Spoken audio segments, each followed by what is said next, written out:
Upang Ilonggo. Please subscribe And like and share. Ayan, so welcome back ulit sa ating YouTube po channel mga kababayan. So may reaction video lang po tayo mga kababayan sa isa nating kababayan dito na si Idol Palarista, no? Ang kanyang video. At nais ko lang din i-share sa inyo lahat. Ito pong kanyang video ngayong araw na ito mga kababayan. Magandang araw po sa inyo lahat mga kapalarista. Pag-usapan natin itong napakagandang balita mula sa PNP. Ang sabi kasi nila, bumaba na raw talaga yung crime rate dito sa atin. Kasi nung panahon kasi ni Pangulong Duterte, alam naman natin, kaliwat kanan talaga ang patayan dahil sa war on drug po ni Pangulong Duterte noon. So ngayon, dahil tinanggal na po ni Pangulong Ferdinand Marcos Jr. ang war on drugs, pero nandyan pa rin po ang ating mga kapulisan at ginagampanan po ang kanilang trabaho. Kahit wala na po yung war on drug, ay tuloy pa rin po ang kanilang trabaho sa paghuli sa mga masasama at mga nagbebenta ng mga illegal na droga. Hindi pa rin naman po tumitigil ang ating PNP. Dahil sa katunayan, noong 2017, ang crime rate daw dito sa atin ay 295,382. Yan yung 2017. Grabe, laki pala mga kababayan, ano? 295,382. Noong 2017, ang crime rate dito sa bansa natin noong 2017.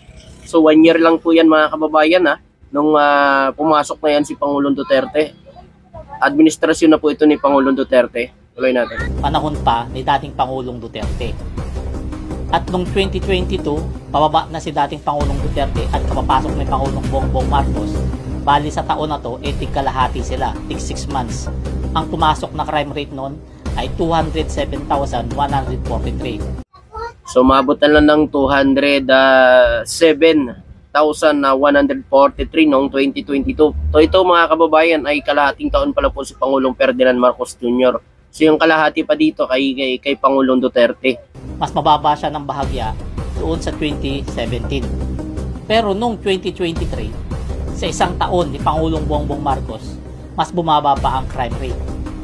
Ito ay naging 198,617 na lang.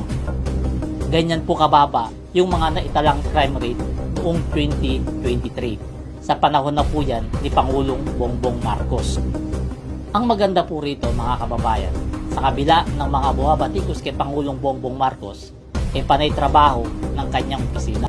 Oo nga mga kababayan, kasi alam nyo po marami kasi sa mga kababayan natin ang buhabatikos kay Pangulong Ferdinand Marcos Jr. na nagbalik na naman daw ang mga adik. Bakit matanong ko lang po sa lahat nating mga kababayan, naubos ba yung adik nung panahon ni Pangulong Duterte? Naubos ba ang nagtitinda ng droga? At may nahuli po ba na mga drug lord? Nahuli po ba yun? Di ba hindi naman po naubos? Halos araw-araw po meron po silang binabalita, may nahuhuli. Pero hindi nauubos po ang droga mga kababayan. Dati daw sabi nila nakakapaglakad po sila ng maayos. Bakit ngayon? Hindi ka ba makalakad sa daan? Pera na lang kung may kasalanan kang ginagawa. Pero kung wala kang ginagawang kasalanan, ay bakit ka matatakot? Kasi itong mga kababayan natin, ang gusto nila, isisi lahat kung ano ang mga nangyayari dito sa bansa. Isisi nila sa atin mahal na Pangulo. Pero na nga lang, ito yung surot niya mga kababayan sa NAIA Terminal, isinisi nila kay Pangulong Ferdinand Marcos Jr. At saka yung daga na nandun sa NAIA, isinisi pa nila kay Pangulong Ferdinand Marcos Jr. Baka yung mga daga diyan sa bahay nyo, baka isisi nyo rin yan kay Pangulong Ferdinand Marcos Jr. mga kababayan. Katunayan, itong magandang balita na to, isang ebidensya na tama ang ginagawang pagpapalakad ni Pangulong Bongbong Marcos dito sa atin. Dahil hindi naman talaga natin may pagkakaila. Nung panahon ni dating Pangulong Duterte, puro patayan talaga. Kasi nga, gawa nga sa war on drugs. Totoo yan mga kababayan, nung panahon talaga ni Pangulong Duterte, ay talagang maraming patayan nung panahon na yon at halos araw-araw po ay mayroon tayong nababalitang patay. Saka minsan po mga kababayan ay mayroon po mga inosente na nadadamay. At marami pang nagsasabi na mas marami daw doon mga inosente ang namamatay. Kaya nga may investigasyon ng ICC na pwedeng ikakulong ni dating Pangulong Duterte. Nako, yari po mga kababayan. Ito na nga ang sinasabi ko eh. ICC. Yun nga lang kasi, sinabi po ng ating mahal na Pangulo na walang jurisdiction dito sa bansa ang ICC. Hindi po papayag si Pangulong Ferdinand Marcos Jr. na pumasok po dito ang ICC dito sa bansa. Dahil may sarili tayong batas, sinabi ng ating mahal na Pangulo na hindi sa makikipagtulungan sa ICC. So iwan natin mga kababayan, hindi natin alam. Baka sa patuloy na paninira ni Pangulong Duterte kay Pangulong Ferdinand Marcos Jr., kung ako, papasukin ko na lang yung ICC dito eh. Ngayon, ang sabi naman ng mga kritiko, hindi raw totoo to. Nag-iimbento lang daw yung PNP. Pwede kung ganon, sampahan nyo ng kaso yung PNP. Tama. Ito kasi mga kababayan natin, kahit nakikita na nilang may ebidensya, bulag pa rin yan sila. Hindi pa rin nila nakikita yung tama. Diba?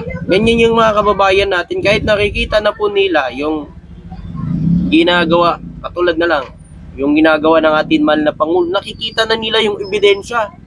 Ay, walang totohanan yan, mali yan, kukurakutin lang yan. Kita nyo po mga kababayan, ganyan kasi tayong mga Pilipino, imbis na proud to tayo, ipagmamalaki natin yung ginagawa ng Pangulo, katulad niya na kapag-invest sa ng mga mayayaman negosyante dito sa ating Pilipinas. Nagdala siya dito ng mga mayayaman negosyante para mag-invest sa Pilipinas. Pinagkakitiwalaan siya ng mga mayayaman negosyante. Pero pagdating dito sa ating mga Pilipino, walang tiwala sa ating mahal na Pangulo. Pero kapwa mo Pilipino mga kababayan, okay pa yung mga mayayaman negosyante, nagtiwala pa sa ating mahal na Pangulo. Pero tayo mga Pilipino, wala tayong tiwala sa kanya. Diba? Yan dapat ang baguhin natin mga kababayan. Yan tayo mapag-iiwanan. Tingnan nyo mga ibang bansa, nagkakaisa sila. Hindi nila sinisira ang gobyerno nila. Sampahan nyo ng panloloko kung ito ay hindi totoo. Itong mga ganitong datos ay hindi ilalabas ng PNP kung kalokohan po yan. Hindi po ginawa ang PNP para manloko ng tao. Ang PNP ay nandiyan para protektahan ang mga Pilipino. At itong datos na to ay talagang nasa records nila yan na talagang bumaba naman na talaga ang mga patayan dito sa atin. Kung tutuusin, mararamdaman mo naman talaga na wala na masyadong binabalita patungkol sa mga patayan. Kasi nga, talagang nabawasan ng malaki ang mga gawaing ganyan. Kasi naman, dahil yan sa mga biyahe ni Pangulong Bongbong Marcos sa mga investment ng ibang bansa. Dahil sa mga yan, nagkakaroon ng maraming trabaho dito sa atin. At yung mga tambay na mga siraulo, yung mga sanggano sa kalsada, hindi na nakakaisip gumawa ng masama kasi nga busy sila sa kanilang trabaho. Yan. Yun ang number one. Kasing nangyayari noon. Kasi kawalan ng trabaho ng ating mga kababayan, kaya nakakagawa ng masama. Diba? So ngayon, marami ng trabaho. Kaya busy na. Yung mga tambay dati, meron ng trabaho. Totoo yan mga kababayan. Dahil sa pagtaas ng ekonomiya ng bansa, nagkaroon po ng maraming trabaho ang ating mga kababayang Pilipino. At sa pagdala ng ating mahal na Pangulo ng mga mayayaman negosyante dito, ay isa na rin sa nagbigay sa ating mga Pilipino ng trabaho. Yan kasi ang hindi nila maintindihan. Iwan ko ba dyan sa mga anti-Marcos na yan? Bakit hindi pa rin nila maintindihan yan? Tapos puro na lang sila batikos dito. May kinukurakot daw ating mahal na Pangulo. Samantala yung malaking utang na dumaan, ba't hindi nila sinabihan niya na kurakot? Kung tutusin, yun talaga ang laki ng inutang eh. Si Pangulong BBM nakapagbayad pa ng utang, 2 beses na, 2022 at 2023 nakapagbayad na ng utang. Lalo pa ngayon 2024. Paano yan mga kababayan? 2 lakad niya pa lang, umabot kagad ng 302 billion mga kababayan. 2 lakad niya pa lang yan. So nito na naman, meron na naman siyang lakad mga kababayan. Sa US na naman, nako, iyak, marami na naman iiyak dito sa US. Kasi marami nagsasabi kasi mga kababayan, na ban daw si Pangulong Ferdinand Marcos Jr. sa Amerika. Noong tumatakbo pa lang siya ng presidente. Yun naman nung panahon ng eleksyon. Pero yan mga kababayan, diba? Chismis nga lang yun eh. Walang katotohanan. Yung kanilang mga sinasabi na ban daw si Pangulong Ferdinand Marcos Jr. sa Amerika. maniwala ako kay Kibuloy. Talagang ban sa Amerika kasi huliin siya pag nakita sa doon. So yun po mga kababayan, ano ang masasabi nyo dito at makukomento nyo? Siyempre maraming salamat po sa inyong suporta at patuloy na support sa ating YouTube channel. At sa mga hindi pa nag-subscribe po, subscribe po sa aking YouTube channel para lagi kayong updated sa mga latest video. Salamat po.